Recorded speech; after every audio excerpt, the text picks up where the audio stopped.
माताएं बहुत तेज में, गजब माताओं का उत्साह। नारा लगना चाहिए।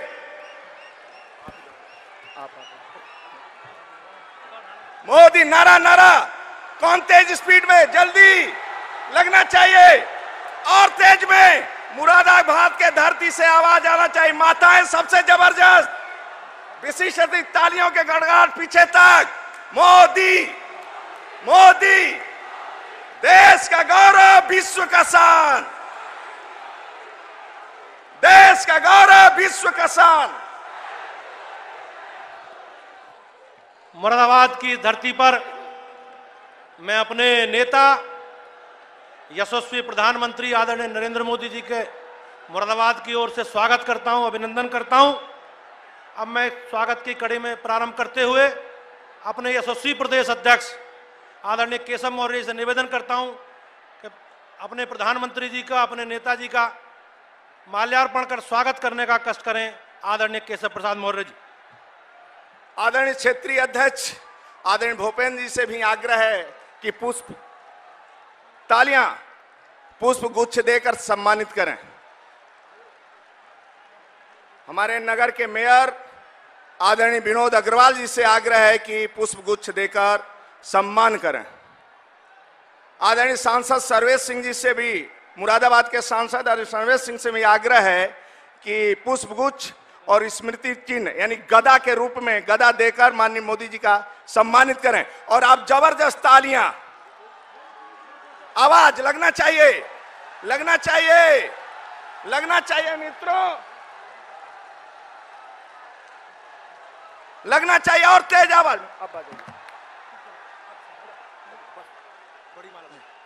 हाँ, हम लोगों के लिए अब मैं बड़ी माला में सभी माननीय सांसद, सभी विधायक को से निवेदन करता हूं कि कृपया करके अपने प्रधानमंत्री जी का स्वागत करें। सभी माननीय सांसद, विधायक। स्वतंत्र भाई साहब, स्मृति चिन्ह का आप बोलो।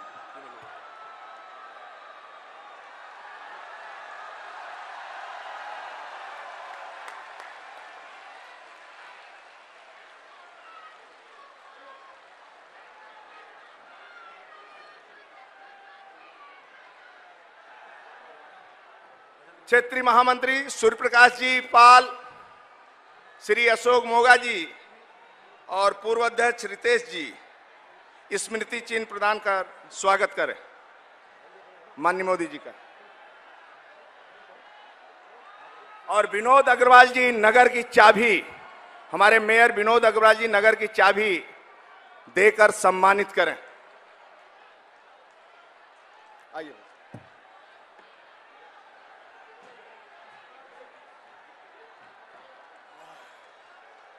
भारत माता की, भारत माता की। मैं कार्रवाई को आगे बढ़ाते हुए निवेदन करता हूं, इस लोकसभा क्षेत्र से हमारे यशस्वी सांसद आदरणीय सर्वेश कुमार सिंह जी आए और हम सबका स्वागत उद्बोधन करने का कष्ट करें। आदरणीय सर्वेश जी। आदरणीय प्रधानमंत्री जी एवं सम्मानित मंच, परम आदरणीय प्रधानमंत्री जी नरेंद्र मोदी जी, मैं मुरादाबाद की पावन भूमि पर प्रथम बार आगमन पर मुरादाबाद लोकसभा की ओर से आपका हार्दिक स्वागत करता हूं, बधाई देता हूं। यहां उपस्थित सभी भाई बहनों से अनुरोध है कि अपने स्थान पर खड़े होकर प्रधानमंत्री जी की जोरदार तालियों के साथ स्वागत करें।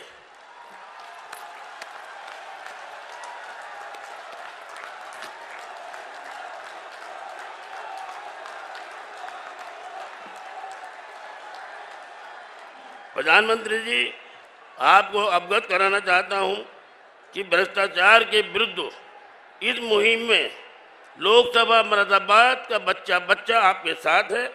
पिछले 2.5 साल में लोकसभा में जो विकास के कार्य हुए वो कभी 70 साल में भी नहीं हुए।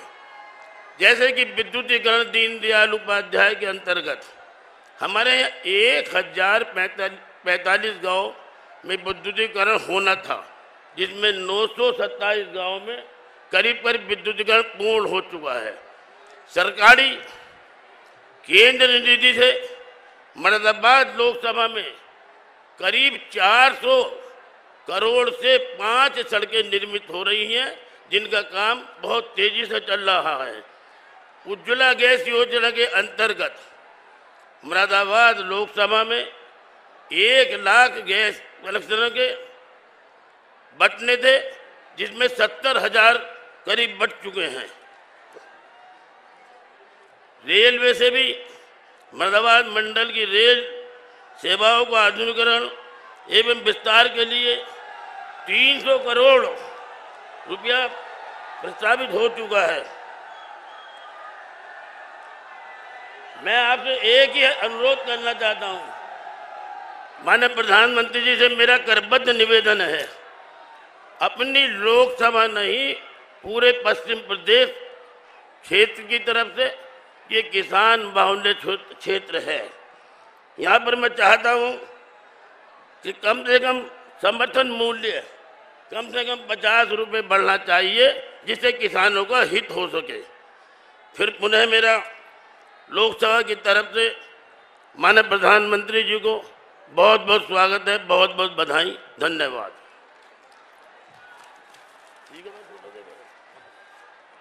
बहुत बहुत धन्यवाद आदरणीय सांसद जी।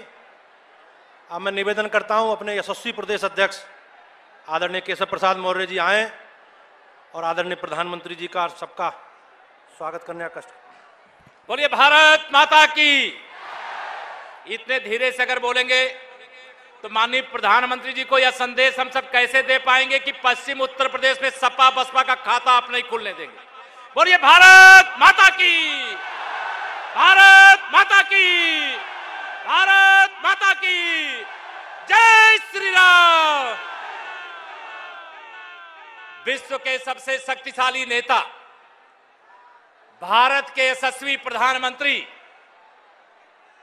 गरीबों, किसानों, नौजवानों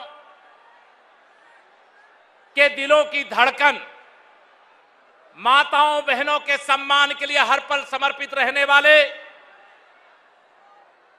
माननीय प्रधानमंत्री श्री नरेंद्र मोदी जी का मैं मुरादाबाद की धरती पर अपनी ओर से और आप सबकी ओर से, पूरे उत्तर प्रदेश की ओर से स्वागत और अभिनंदन करता हूं। तालियों की गड़गड़ाहट के साथ माननीय प्रधानमंत्री जी का स्वागत।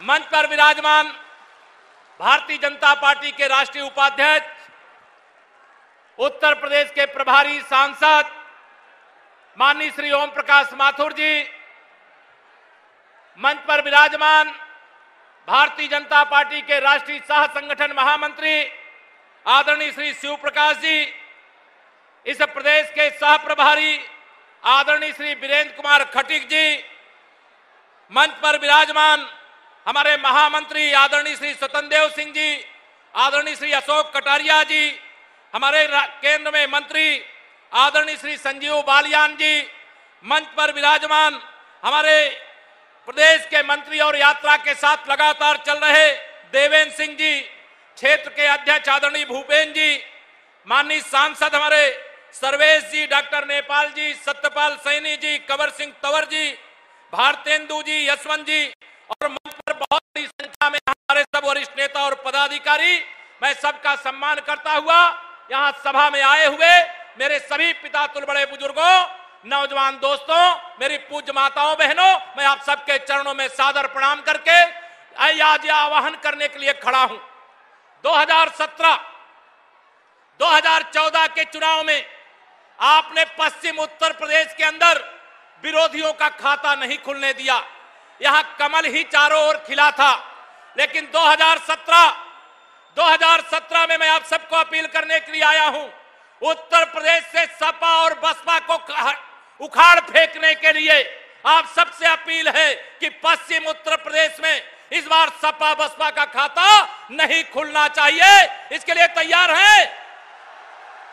सपा बसपा का खाता नहीं खुलना चाहिए। उत्तर प्रदेश में समाजवादी पार्टी की सरकार है और इस सरकार में गुंडागर्दी चरम सीमा पर है। जमीनों पर कब्जे, मकानों पर कब्जे, दुकानों पर कब्जे, इनका एक सूत्रीय अभियान है। माताएं बहनें सुरक्षित नहीं, मेरे नौजवानों के लिए रोजगार के अवसर नहीं, विकास का काम केवल विज्ञापन पर। दुनिया का कोई देश, भारत का कोई प्रदेश ऐसा नहीं होगा जहां शिलान्यास तो होते हुए सबने देखा है, उद्घाटन होते हुए सबने देखा है, लेकिन ट्रायल के समय जो परियोजना अभी 10 महीने बाद शुरू होने वाली है, उसका उद्घाटन करके, उसका शुभारंभ करके, ट्रायल करके अखिलेश यादव जी आपने साबित कर दिया कि आप केवल जनता की आंख में धूल झोंकने का काम कर रहे हो, जनता को गुमराह करने का काम कर रहे हो। लेकिन जनता सब जानती है आपने उत्तर प्रदेश के अंदर क्या छल किया है, क्या अन्याय अत्याचार किया है, किस प्रकार से सपा के गुंडों ने लोगों को सताने का काम किया है।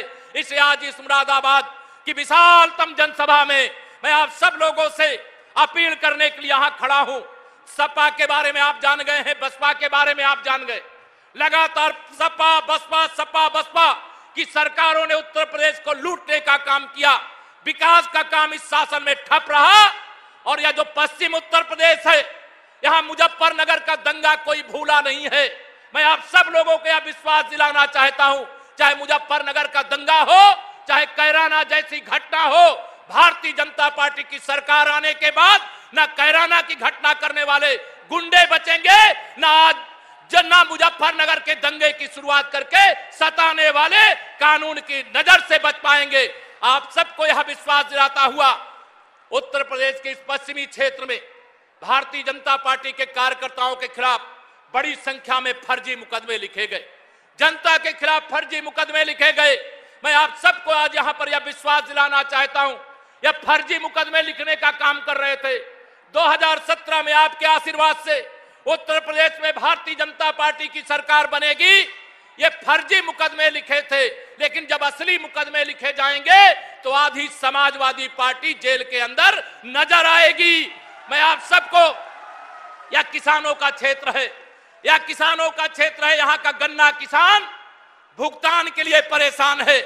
लेकिन बगल में हरियाणा है, हरियाणा में हमारी सरकार है, जहां हमारी सरकार है वहां गन्ना किसान का बकाया नहीं, मुआवजा की राशि किसान तक पहुंच जाती है, किसी योजना में भ्रष्टाचार नहीं होता है। इसलिए मैं आप सब लोगों को आज के दिन यह आह्वान करना चाहता हूं, सपा और बसपा को गरीबों की खुशी बर्दाश्त नहीं है, माताओं बहनों का सम्मान स्वीकार नहीं है। इन सरकारों में सबसे ज्यादा अगर सताने का काम किया गया है तो इनके द्वारा। मैं आप सबको आज यहां पर अपील करके, चूंकि माननीय प्रधानमंत्री जी को हम सब लोगों को सुनना है, या जो अभी नोटबंदी हुई है, नोटबंदी हुई है, मालूम है ना सब लोगों को।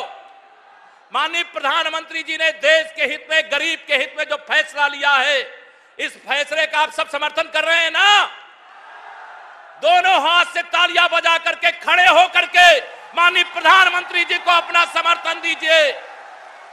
यह देश के हित में फैसला है, यह गरीब के हित में फैसला है, यह किसान के हित में फैसला है, या विकास के हित में फैसला है।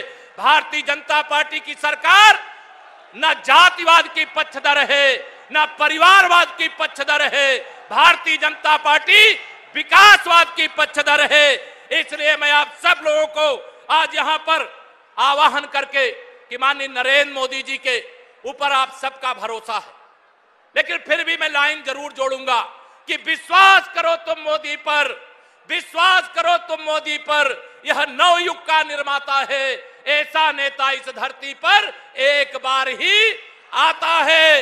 इसलिए मैं आप सब कार्यकर्ता मित्रों से यह आह्वान करता हूं, 2017 का जो चुनाव होने जा रहा है, या जो विपक्षी एकजुट हो रहे हैं, 2014 में तो आपके आशीर्वाद से माननीय मोदी जी को पूर्ण बहुमत प्राप्त करने से ये नहीं रोक पाए।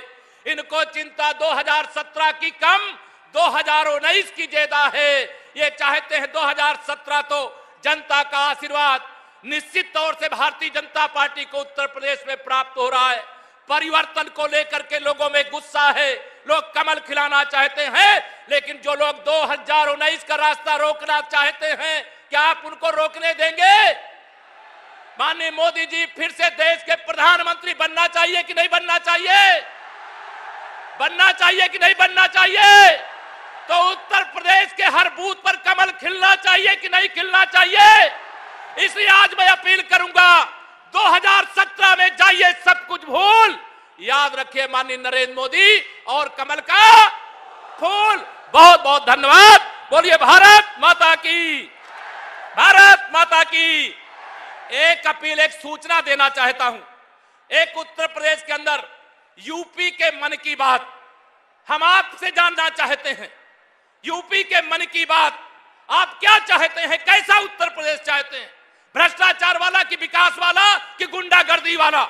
यह आपको तय करना है। इसके लिए मैं आप सबको एक नंबर नोट कराऊंगा।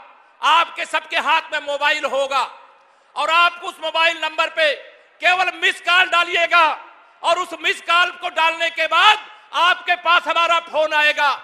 आप क्या चाहते हैं उत्तर प्रदेश में? कैसा उत्तर प्रदेश चाहते हैं? इसके लिए इस नंबर पे डायल करेंगे, वहां से फोन आएगा, आप अपनी बात बताएंगे, फिर आपसे हम बात करेंगे और आप जैसा उत्तर प्रदेश चाहते हैं। भारत विश्व का नंबर 1 देश और उत्तर प्रदेश भारत का नंबर 1 राज्य। इसके लिए मैं आप सबका सुझाव चाहता हूं। मोबाइल नंबर उठा ले, आप सबको मैं नंबर बोल रहा हूं 750 लिखा आप लोगों ने? 750 के बाद 540 के बाद 340, उसके बाद 3। मैं हिंदी में भी बोल रहा हूं 7505403403। इस नंबर पे आप केवल मिस कॉल करने का काम करिए। आप कैसा उत्तर प्रदेश चाहते हैं? हम आपके सुझाव के अनुसार उत्तर प्रदेश को हर प्रकार से विकास में नंबर 1 बनाने के लिए आपके सुझाव के आधार पर जब भाजपा की सरकार आप सबके आशीर्वाद से बनेगी, काम करेंगे। यही विश्वास दिलाता हुआ आप सबका फिर से एक बार माननीय मोदी जी का इस देश के विकास के लिए तालियों की गड़गड़ाहट के साथ स्वागत करता हुआ मैं माननीय प्रधानमंत्री जी को सादर आमंत्रित करूंगा कि अपना आशीर्वचन देने की कृपा करें। माननीय प्रधानमंत्री, बोलिए भारत माता की। जोरदार तालियों की गड़गड़ाहट के साथ मोदी।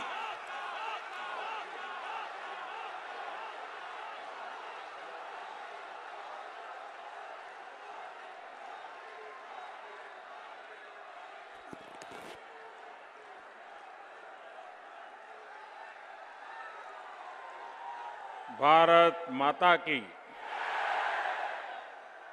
मंच पर विराजमान उत्तर प्रदेश भारतीय जनता पार्टी के युवा अध्यक्ष, संसद में मेरे साथी श्रीमान केशव प्रसाद जी मौर्य, संसद में मेरे साथी यहां के प्रभारी श्री ओम जी माथुर, सांसद श्री यशवंत सिंह जी, केंद्र में मंत्री परिषद के मेरे साथी डॉक्टर संजीव बालियान जी, सांसद श्रीमान सत्यपाल सैनी जी, सांसद श्रीमान कंवर सिंह जी, सांसद एवं राज्य सह प्रभारी श्रीमान वीरेंद्र सिंह जी खटीक, सांसद श्रीमान भारतेंद्र सिंह जी, सांसद श्रीमान सर्वेश सिंह जी, भाजपा के क्षेत्रीय अध्यक्ष श्रीमान भूपेंद्र सिंह, सांसद डॉक्टर नेपाल सिंह, क्षेत्रीय अध्यक्ष किसान मोर्चा के राष्ट्रीय अध्यक्ष श्रीमान विजयपाल सिंह, मुरादाबाद के नगर के अध्यक्ष श्रीमान महेंद्र गुप्ता, मेयर श्री विनोद अग्रवाल जी, श्रीमान हरिओम शर्मा, श्रीमान ओम कुमार, राजीव सिसोदिया, विधायक श्रीमान लोकेंद्र सिंह जी,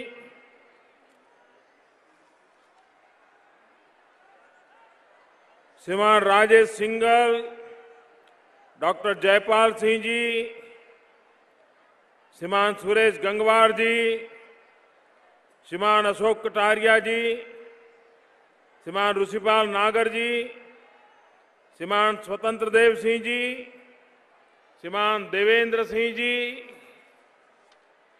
और विशाल संख्या में पधारे हुए मेरे प्यारे भाइयों और बहनों,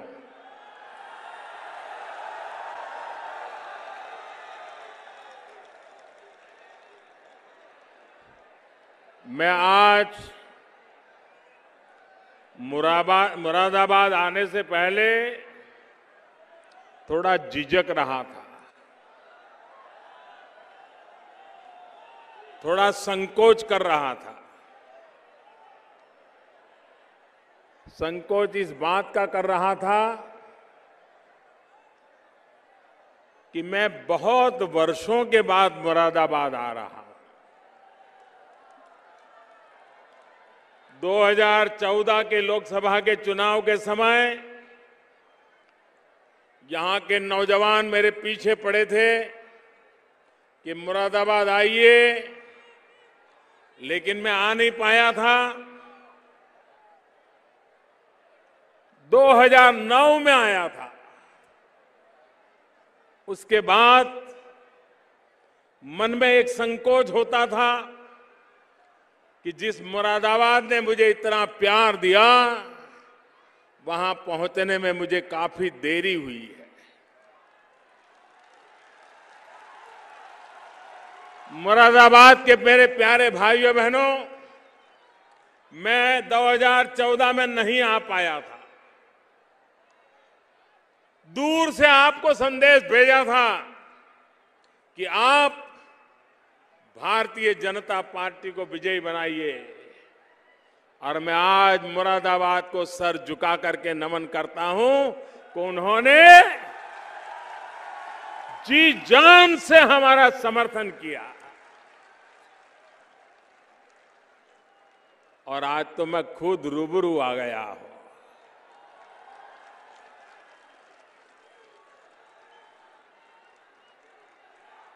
भाइयों बहनों, अगर हम चाहते हैं कि हिंदुस्तान में से गरीबी मिटनी चाहिए,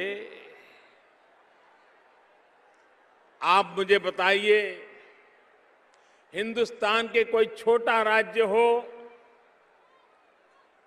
10, 12, 15 लाख आबादी हो, अगर वहां की गरीबी खत्म हो जाए तो क्या हिंदुस्तान की गरीबी खत्म हो जाएगी? क्या नहीं होगी ना। लेकिन किसी बड़े प्रदेश में से गरीबी खत्म हो जाए तो देश की गरीबी कम होगी कि नहीं होगी? और इसलिए अगर हिंदुस्तान में से गरीबी को अगर मिटाना है तो सबसे पहले जो बड़े बड़े राज्य हैं, उत्तर प्रदेश हो, बिहार हो, महाराष्ट्र हो, पश्चिम बंगाल हो, वहां से जितनी जल्दी से हम गरीबी को हटाएंगे, देश उतना ही जल्दी गरीबी से मुक्त होगा।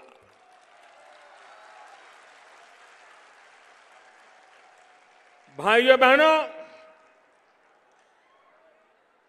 मैंने उत्तर प्रदेश में सांसद के रूप में चुनाव लड़ा।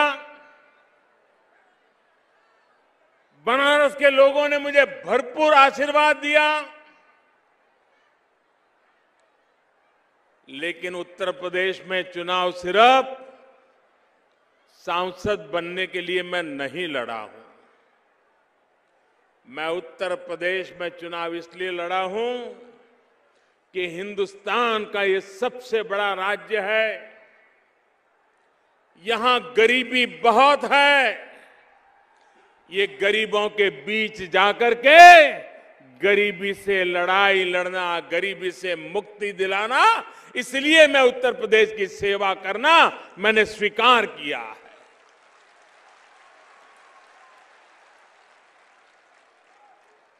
भाइयों बहनों, हमारी सारी समस्याओं का समाधान विकास अगर होगा तो रोजगार भी आएगा, विकास होगा तो बच्चों को अच्छी शिक्षा भी मिलेगी, विकास होगा तो बुजुर्गों को अच्छे कम पैसों में अच्छी दवाई भी मिलेगी। अगर विकास होगा तो रहने को घर मिलेगा, घर में बिजली मिलेगी, घर में पानी आएगा, मां बहनों की जिंदगी में बदलाव आएगा। और इसलिए भाइयों बहनों, विकास यही हमारी प्राथमिकता है। मुझे बताइए, जिस मुरादाबाद के पीतल के कारण हिंदुस्तान के हर कोने में, हर घर में चमक दिखती है कि नहीं दिखती है? हिंदुस्तान का कोई घर होगा जहां मुरादाबाद के पीतल की चमक ना हो? कोई न कोई तो बर्तन होगा कि नहीं होगा? घर चमकता होगा कि नहीं चमकता होगा? जो मुरादाबाद अपने पीतल से हिंदुस्तान के हर घर में चमक ला सकता है, उस मुरादाबाद में आजादी के 70 साल के बाद भी इस इलाके के 1000 से ज्यादा गांव ऐसे थे जहां बिजली का तार भी नहीं पहुंचा था, बिजली का खंभा भी नहीं पहुंचा था। वहां के लोग 18वीं शताब्दी में जीने के लिए मजबूर हो गए थे। मैं सभी सरकारों से पूछना चाहता, क्या कारण है कि मुरादाबाद जो पीतल के कारण दुनिया में जाना जाए, लेकिन उसी के अगल बगल में 1000 से ज्यादा गांव आजादी के 70 साल के बाद भी बिजली का एक खंभा न लगा हो, तार न गया हो, किसी ने अपने गांव में बिजली देखी ना हो, अंधेरे में जिंदगी गुजारने के लिए मजबूर होना पड़ा हो। लेकिन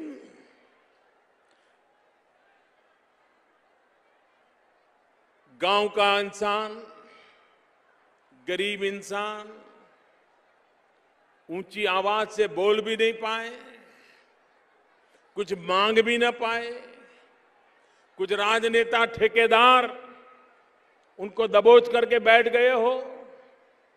भाइयों बहनों, इन मुरादाबाद के 1000 से अधिक गांव, किसी ने मुझे चिट्ठी नहीं लिखी थी कि मोदी जी अब तो आप उत्तर प्रदेश के हो, हमारे उत्तर प्रदेश के सांसद हो, अब प्रधानमंत्री बन गए हो, हमारे गांव में बिजली का कुछ करो। मुझे किसी ने चिट्ठी नहीं लिखी थी। मैंने खुद होकर के अफसरों को बुलाया, मैंने उनको पूछा, बताओ भाई, आजादी के 70 साल होने आ रहे हैं, कितने गांव हैं देश में जहां अभी भी बिजली का खंभा नहीं पहुंचा है? भाइयों बहनों, मैं चौंक गया जब मुझे बताया गया 18,000 से अधिक गांव ऐसे हैं जहां बिजली का खंभा नहीं पहुंचा। मैंने लाल किले पर से घोषणा की। घोषणाएं करने वाली सरकारें तो बहुत आई, लेकिन घोषणा कर करके हिसाब देने वाली पहली सरकार आपके चरणों में बैठी है। घोषणाएं तो हर एक ने की, बहुत की, लेकिन हिसाब देने वाली ये पहली सरकार है जो जनता को पाई पाई का हिसाब दे रही है, पल पल का हिसाब दे रही है, और देश की जनता ही हमारी मालिक है। ये सरकार की मालिक हिंदुस्तान के 125 करोड़ लोग हैं, ये प्रधानमंत्री के भी मालिक इस देश के 125 करोड़ लोग हैं, वही मेरा हाई कमांड है। ये जनता जनार्दन, यही मेरा हाई कमांड है। न मेरा कोई नेताजी है, न मेरा कुछ नहीं, जो कुछ भी है आप ही लोग हैं।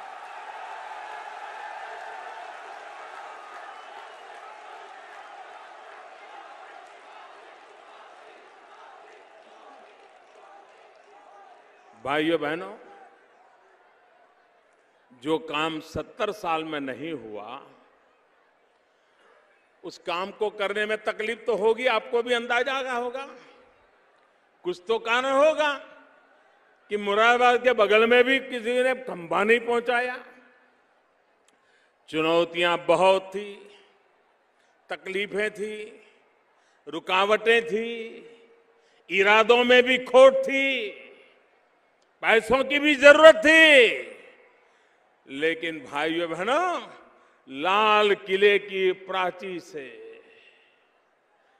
तिरंगे झंडे के नीचे से आवाज की थी कि 1000 दिन में, और इधर उधर की बात नहीं, 1000 दिन में इन 18,000 गांवों में बिजली पहुंचा के रहूंगा।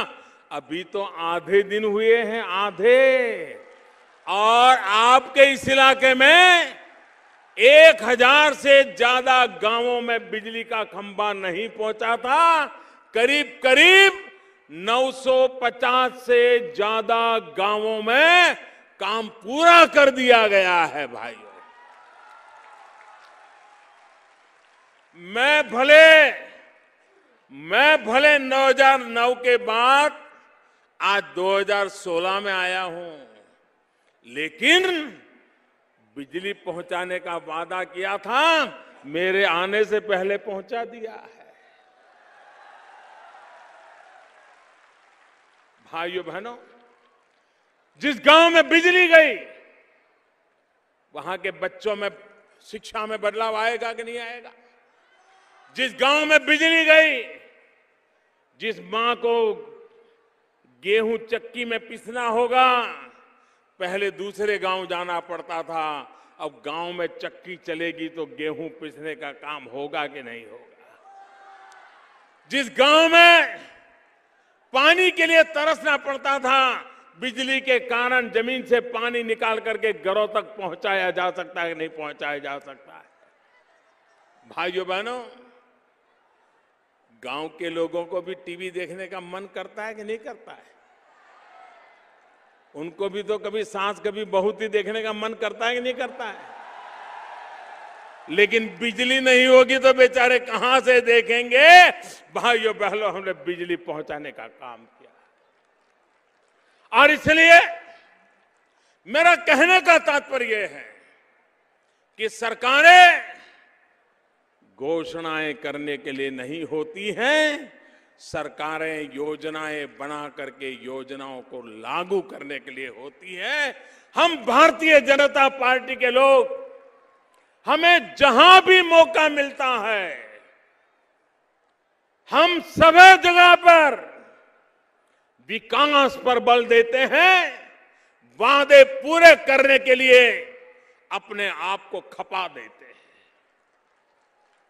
आप मध्य प्रदेश देखिए, कभी मध्य प्रदेश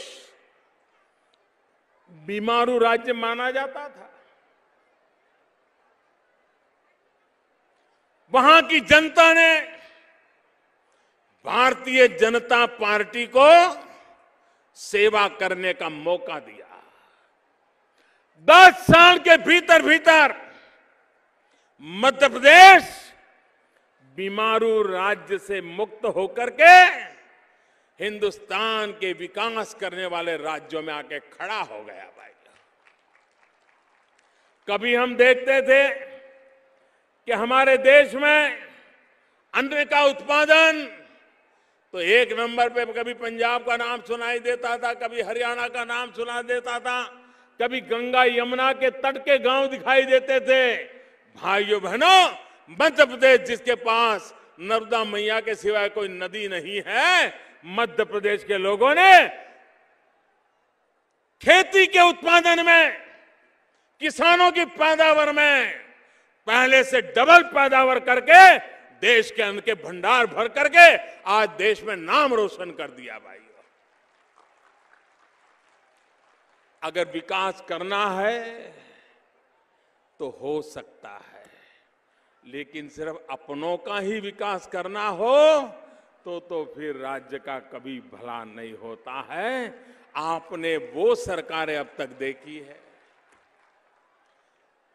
अपने लिए, अपनों के लिए करने वाली सरकारें बहुत आई, आपके लिए करने वाली सरकार भारतीय जनता पार्टी ही हो सकती है।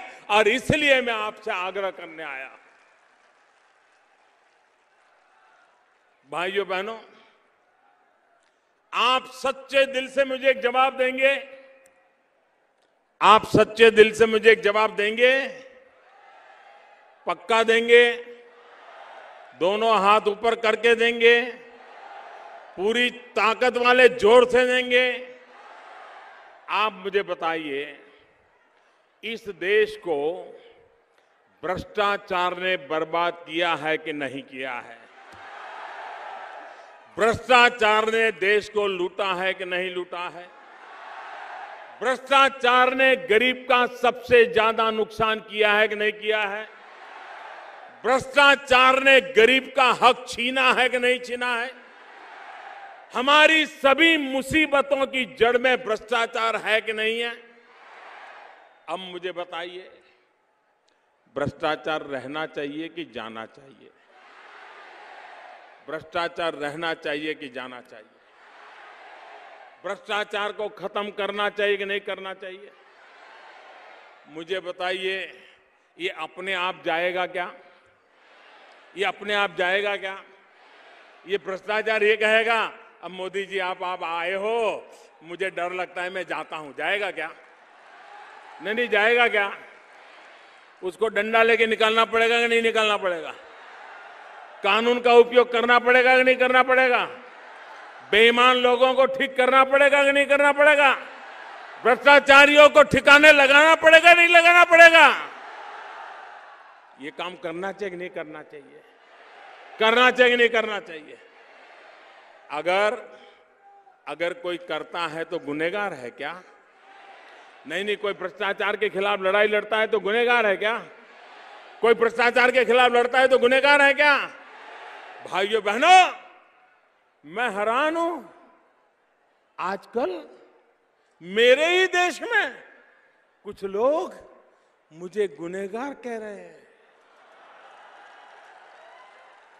मैं हैरान हूं भाइयों, क्या कारण है? क्या मेरा यही गुनाह है कि भ्रष्टाचारियों के दिन बुरे होते जा रहे हैं? क्या यही गुनाह है मेरा कि गरीबों को हक दिलाने के लिए काम कर रहा हूं? क्या यही है मेरा गुनाह कि गरीबों का हक छीनने वालों को अब हिसाब देना पड़ रहा है? भाइयों बहनों, जब कभी खबरें सुनते थे कि किसी के घर में रेड लगी तो बिस्तर के नीचे से करोड़ों करोड़ों रुपये मिल गए। ये पैसे किसके थे भाई? ये पैसे किसके हैं? ये पैसे किसके हैं? हिंदुस्तान की पाई पाई पर अगर किसी का अधिकार है तो 125 करोड़ देशवासियों का है। दोस्तों,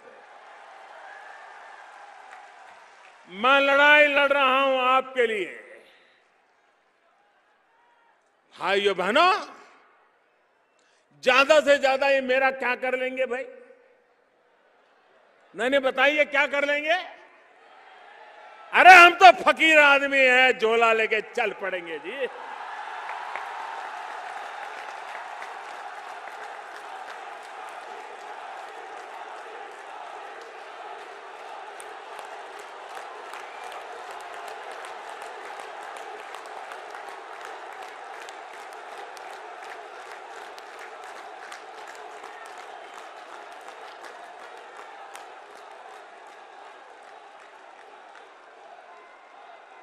और भाइयों बहनों, ये फकीरी है जिसने मुझे गरीबों के लिए लड़ने की ताकत दी है। भाइयों,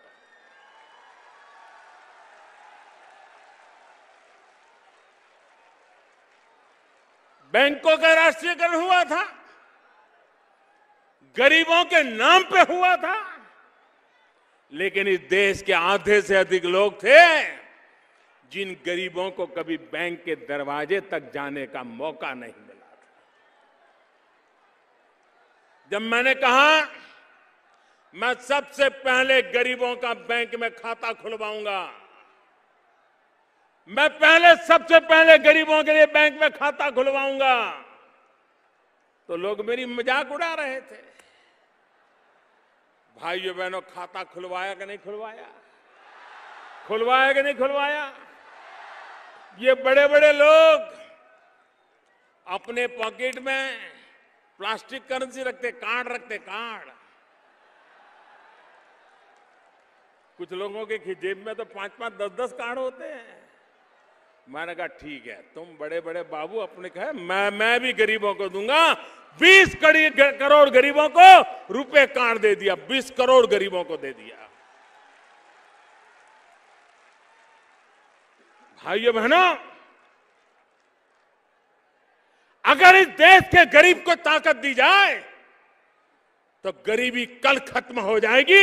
ये ताकत मेरे गरीबों में है। गरीब मांगने वाला नहीं होता है, गरीब देने वाला होता है।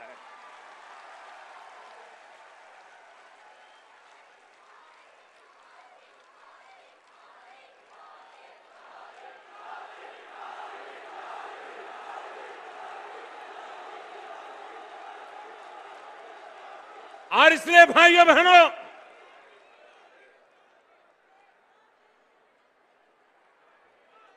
इन्होंने क्या किया?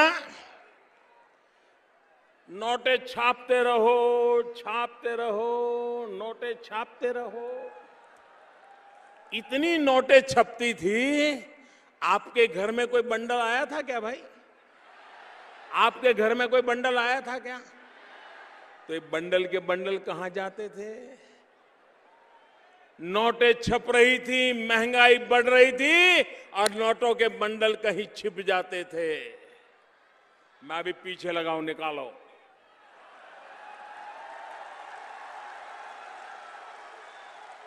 आ रहा है, आपने देखा होगा, कोने कोने से। और कुछ लोग तो गरीबों के जाके पैर पकड़ते हैं। अरे तुम तो कितने अच्छे हो, तेरे दादा मेरे यहां मजदूरी करते थे, तेरी माँ मेरे बर्तन साफ करती थी। अरे तुम तो बहुत अच्छे हो, देखो बच्चे बड़े हो गए हैं, ऐसा करो मेरा ये 2-3 लाख रुपया तुम्हारे खाते में डाल दो।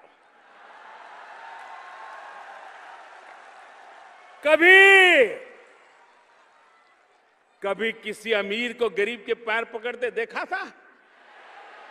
भाइयों बहनों, आज जिन बेईमान लोगों ने पैसा जमा किया है वो गरीबों के घर में भी कतार लगा के खड़े हैं। बैंक में कतार लगाने की उनकी ताकत नहीं है। बैंक के बाहर तो वो कतार लगाता है जिसमें ईमानदारी का माजा होता है।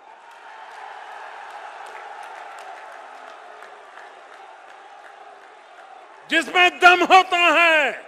जो बैंक के बाहर कतार लगाता है, बेईमान लोग गरीबों के घर के बाहर चोरी छुपकी से कतार लगाए हैं। उनको कह रहे, ये जनधन अकाउंट मैंने खोला था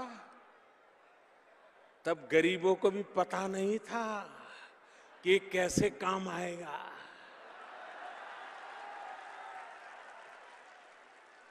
काम आ रहा है कि नहीं आ रहा है? काम आ रहा है कि नहीं आ रहा है?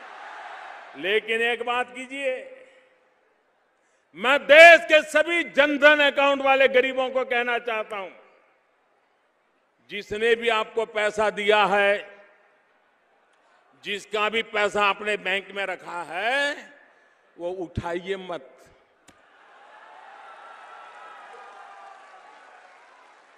बिल्कुल एक रुपया मत उठाइए उसमें से। देखिए वो आपके घर रोज चक्कर काटेगा, आपके पैर पकड़ेगा और आप उसको कुछ मत कहो, ए दादागिरी मत कर वरना मोदी को चिट्ठी लिखता हूं। ज्यादा दादागिरी करे तो पूछो, सबूत लाओ, तुमने पैसा दिया था सबूत लाओ। ये बराबर डिब्बे में आए, बेईमान लोग बराबर डिब्बे में फंसे हैं। लेकिन ये तब सफलता मिलेगी जिनके भी खाते में दूसरों ने पैसे डाल दिए हैं, वे पैसे वैसे के वैसे रहने दें। ये सारा ठीक ठाक होना है। मैंने 50 दिन मांगे हैं, मांगे कि नहीं मांगे भाइयों? 50 दिन तकलीफ पड़ेगी, मैंने कहा है कि नहीं कहा है? मुसीबत धीरे धीरे धीरे कम हो रही है, लेकिन वो थोड़ी धीरे धीरे कम हो रही है। लेकिन मैं देश के नागरिकों को सलाम करता हूं। भाइयों बहनों, ये कतार कतार की चर्चा करने वाले नेताओं से मैं पूछना चाहता हूं, भूल गए? अरे चीनी के लिए भी तो कतार में कभी खड़ा रहना पड़ता था, मिट्टी का तेल लाने के लिए कतार में खड़ा रहना पड़ता था, PL 480 गेहूं लेने के लिए कभी कतार में खड़ा रहना पड़ता था। आपने देश को कतार में 70 साल तक खड़ा किया है। उन कतारों को खत्म करने के लिए ये मैंने आखिरी कतार लगाई है भाइयों बहनों।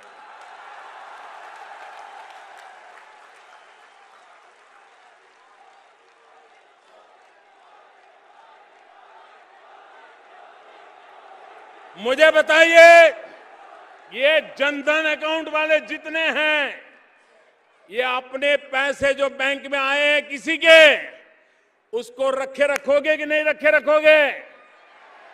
कोई कितना ही दबाव डालोगे, उठाओगे नहीं ना? अगर आपने रखे रखा तो मैं कोई रास्ता खोजूंगा। मैं दिमाग लगा रहा हूं, अभी मैं दिमाग खपा रहा हूं कि गरीब के खाते में जिन्होंने गैर कानूनी तरीके से डाला है वो जाए जेल में और गरीब के घर में जाए वो रुपया।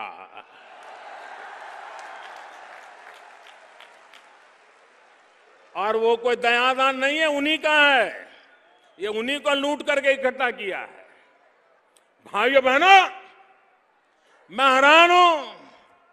आपने देखा होगा अच्छे अच्छे लोगों के चेहरे पर से चमक चली गई। पूरा दिन मोदी मोदी कर रहे हैं, मोदी मोदी। पहले पूरा दिन करते थे money money money money money, अभी बोल रहे मोदी मोदी मोदी।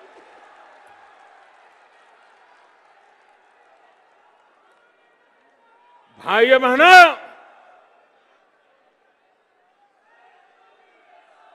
मैं देशवासियों को फिर कहता हूं, आपको जो कष्ट हो रहा है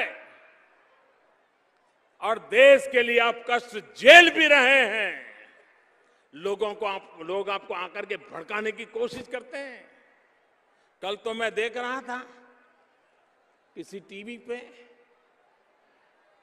लोग पहली तारीख थी तो कतार में खड़े थे परसों, तो सुबह सुबह पहुंच गए और पूछ रहे थे, और सवाल भी ऐसे पूछते थे उनको गुस्सा लाने के लिए। काफी सवाल पूछने के बाद वो एंकर ने ईमानदारी से रिपोर्टिंग किया। उसने कहा, मैं हैरान हूं, 2-2, 3-3 घंटे से लोग खड़े हैं, ठंड में सुबह से आए हैं, अभी तक बैंक वाला पैसा नहीं दे रहा है, फिर भी ये तो जवाब हंसते हंसते दे रहे हैं। कोई गुस्सा नहीं कर रहा है, कोई मोदी के खिलाफ बोल नहीं रहा है। भाइयों बहनों, देश की जनता को इरादे नेक हैं ये पता चल जाता है, ईमानदारी का प्रयास है ये पता चल जाता है, और विश्वास हो जाता है तो ये देश कुछ भी सहने को तैयार होता है। ये मैंने अनुभव किया है।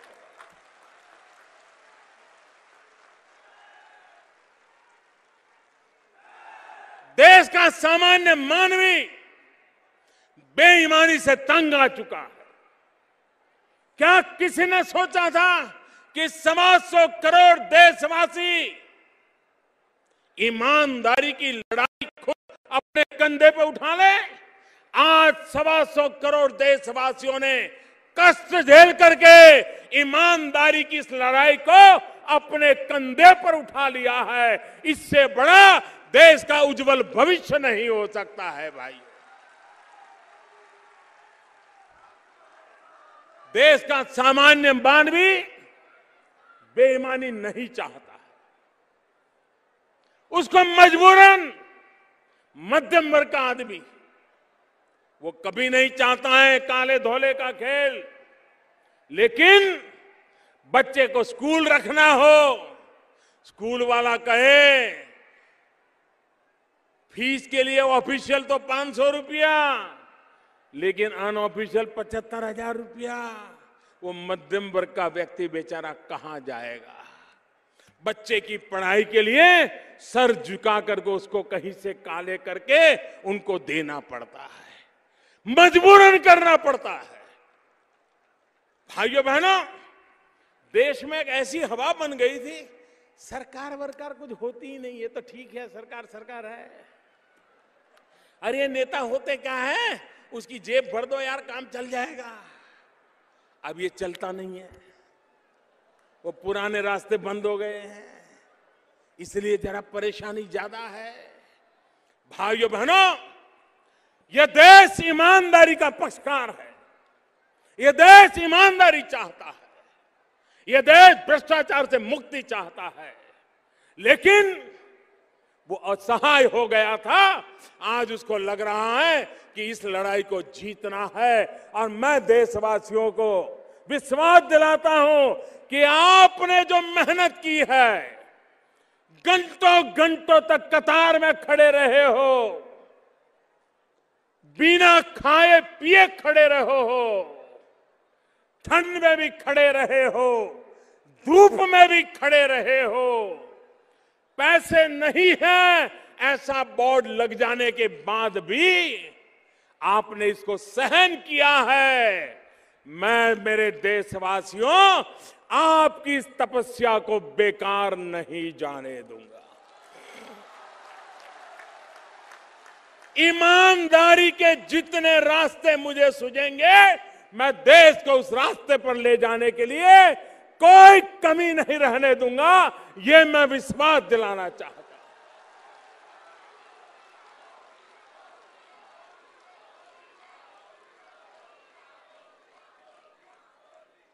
भाइयों बहनों, पहले की सरकारों ने नोटें छाप छाप करके अपनी गाड़ी चलाई और नोटें निकल करके भी बड़े बड़े जगह पे पहुंच जाती थी। भाइयों बहनों, यहां ये हमारे सफेद शर्ट वाले सब बैठे हैं, ये सारे नौजवान मुरादाबाद और अलग बगल के इलाके में घर जा करके मोबाइल फोन से कैसे खर्च किया जा सकता है वो सिखा रहे हैं। भाइयों बहनों, अब जमाना चला गया, अब वक्त बदल चुका है। अब तो मोबाइल फोन में ही आपकी बैंक आ गई है, आपके मोबाइल में ही आपकी बैंक है, आपके मोबाइल फोन में ही आपका बटुआ है। अगर आपके पैसे बैंक में पड़े हैं तो आप मोबाइल फोन से जो खर्च करना है कर सकते हैं, खरीदना है खरीद सकते हैं। सारी व्यवस्था उपलब्ध है। इसके लिए एटीएम पर जाकर के नोट निकालना जरूरी नहीं है, आप अपने मोबाइल फोन से भी खर्चा कर सकते हैं। कुछ लोग कहते हैं हमारा देश गरीब है, लोग अनपढ़ है, लोगों को कुछ आता नहीं है। भाइयों बहनों, अरे दुनिया के पढ़े लिखे देश भी जब चुनाव होता है ना, तो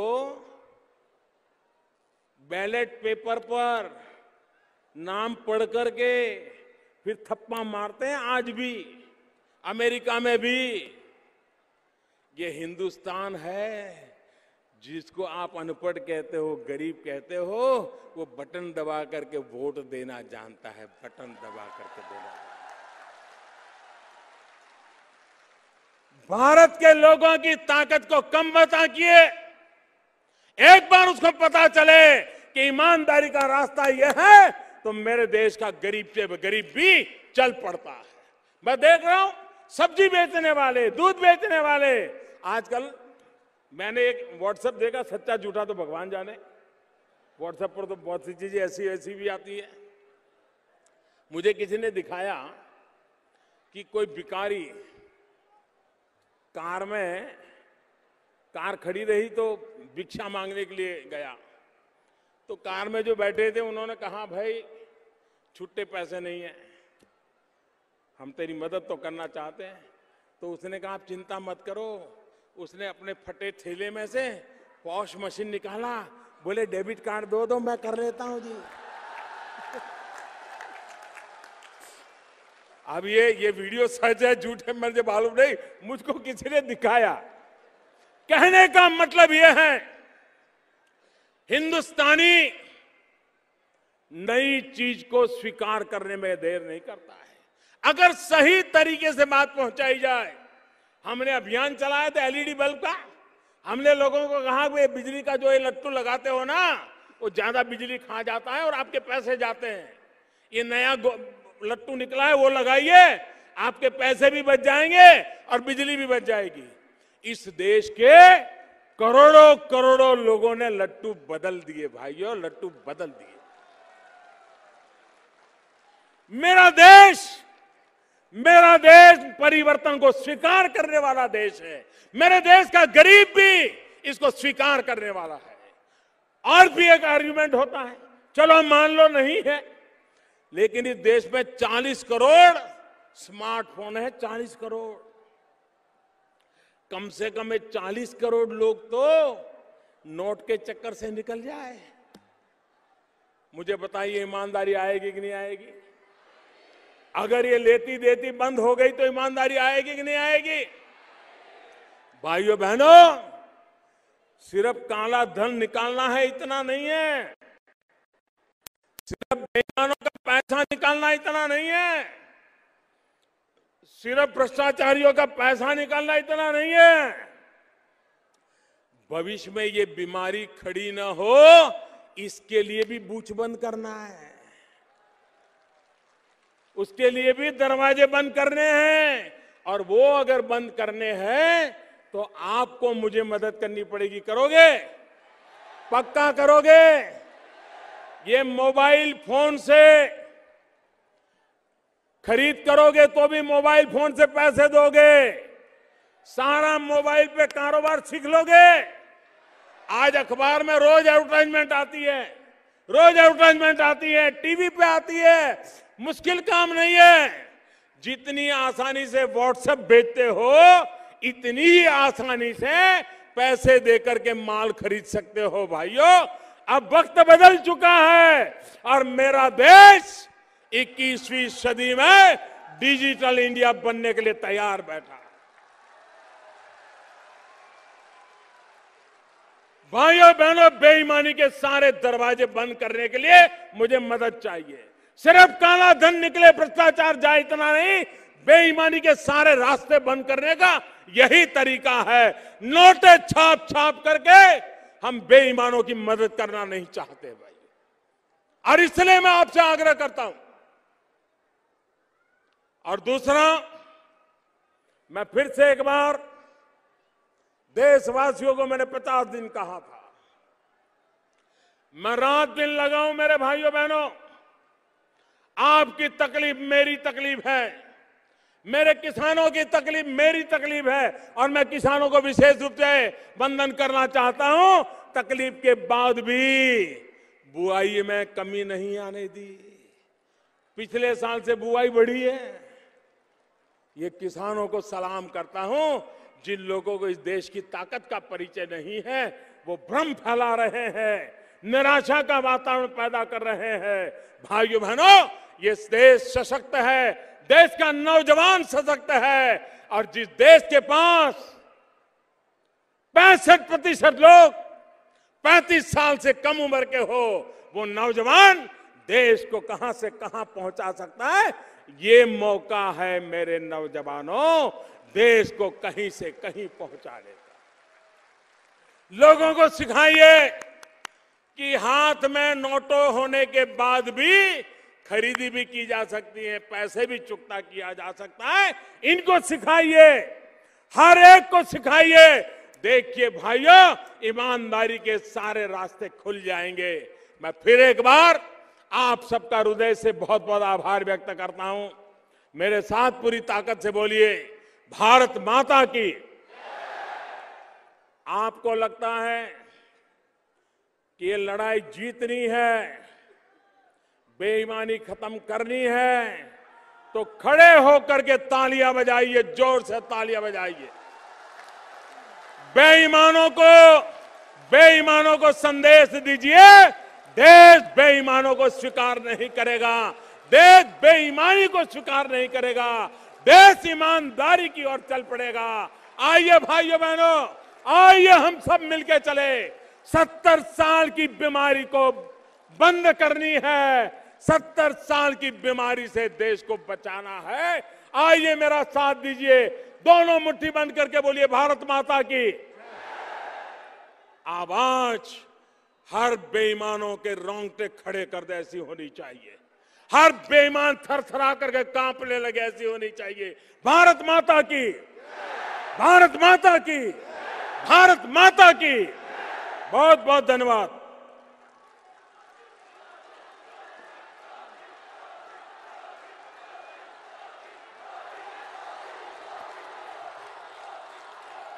बहुत बहुत धन्यवाद, बहुत बहुत धन्यवाद हमारे भारत के यशस्वी प्रधानमंत्री जी का। उन्होंने यहाँ कर हमको ये सौभाग्य, ये अवसर दिया और जितनी भी सम्मानित जनता, सम्मानित बहनें इस परिवर्तन रैली में आई हैं, उनका भी मैं आभार व्यक्त करता हूँ। इतनी बड़ी संख्या में आकर हमारे भारत के यशस्वी प्रधानमंत्री का स्वागत के लिए आप सब लोगों ने बड़ी संख्या में उतरे। सभी का बहुत बहुत धन्यवाद, बहुत बहुत आभार।